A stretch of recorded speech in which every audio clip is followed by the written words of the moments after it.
நலமுடன் வாழ்வோம், வளமுடன் வாழ்வோம். என்னோட இந்த வீடியோவை யூடியூப் சேனலில் பார்த்துக்கிட்டு இருக்க நீங்கள் கீழே இருக்கிற சப்ஸ்கிரைபுங்கிற பட்டன் அழுத்தினீங்கன்னா என்னோட இயற்கை மருத்துவ எல்லா வீடியோக்களும் உங்களுக்கு தொடர்ச்சியாக கிடைக்கும். அது மட்டும் இல்லாமல் ஃபேஸ்புக், வாட்ஸ்அப் மூலமாக பார்க்குறவங்க அதை நீங்களும் பார்த்துட்டு யூடியூப்பில் சப்ஸ்கிரைப் பண்ணுங்கள். மீண்டும் வாட்ஸ்அப், ஃபேஸ்புக்கில் ஷேரிங் பண்ணுங்கள். இது மூலமாக இயற்கை மருத்துவத்தை இன்னும் நிறைய மக்களுக்கு நம்ம கொண்டு சேர்க்க முடியுங்கிற ஒரு விஷயத்துக்காக இதை சொல்கிறோம். இப்போ நம்ம பார்க்க போகிற தலைப்பு என்னென்னா, வெயிட் லாஸ் பற்றி.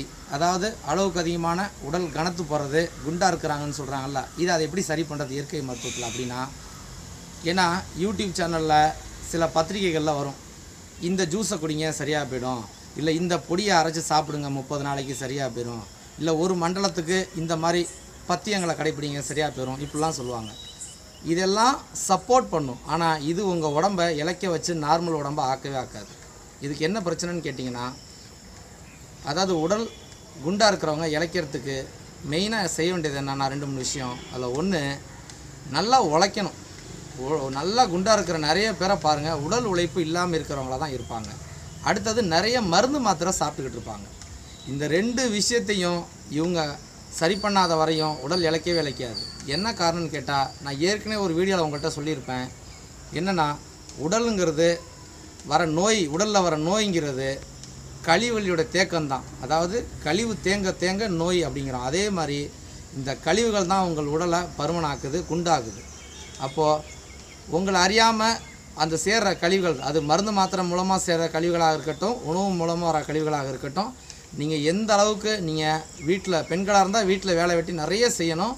ஆண்களாக இருந்தால் ஆஃபீஸில் வேலை செய்கிறவங்க, உதாரணமாக கம்ப்யூட்டரில் வேலை செய்கிறவங்க, வேறு ஆஃபீஸு முதலாளியாக இருக்கிறவங்க, இந்த மாதிரி இருக்கிறவங்க நிறைய வாக்கிங் போகிறது, ஜாக்கிங் போகிறது, சைக்கிளிங் பண்ணுறது, இந்த மாதிரி உடலை உஷ்ணம் பண்ணுறதுக்கு, சூடாக்கிறதுக்கான வேலைகளை செஞ்சிங்கன்னா அது மூலமாக தான் இந்த உங்களுடைய கழிவுகள் நீக்க முடியும்.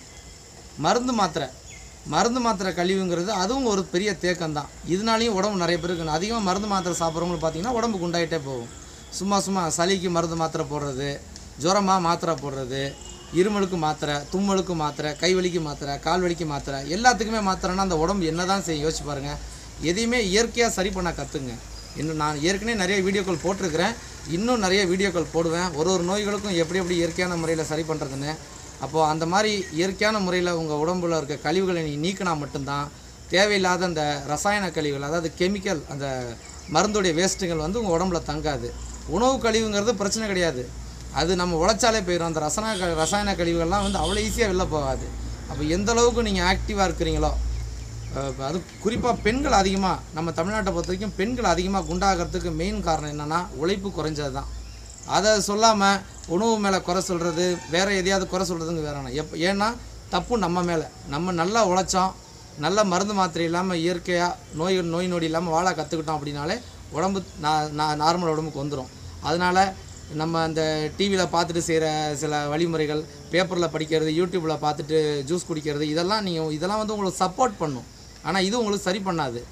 நீங்கள் நான் சொல்கிற முறைகள் படி நல்லா வீட்டு வேலை செஞ்சுக்கிட்டு, இல்லை நல்ல எக்ஸசைஸ் இந்த மாதிரிலாம் பண்ணிக்கிட்டு, மருந்து மாத்திரை சாப்பிடாம நீங்கள் இந்த மாதிரி விஷயங்களையும் நீங்கள் ஆட் பண்ணுறீங்க. அதாவது நீங்கள் ஏற்கனவே எடுத்து வச்சுருக்க இந்த துணுக்குகள், டிப்ஸ், இதெல்லாம் நீங்கள் சேர்த்து செய்யும் பொழுது நல்ல ரிசல்ட் கிடைக்கும். மற்றபடி வேறு நேரடியாக ஏதாவது மருந்து மாத்திரை மூலமாகவோ சர்ஜரி மூலமாகவோ உங்களுடைய எடையை குறைக்கணும்னு முயற்சி பண்ணிங்கன்னா அது ஆபத்தில் தான் முடியும். அதனால் இயற்கையான முறையில் சரி பண்ணுவோம். நலமோட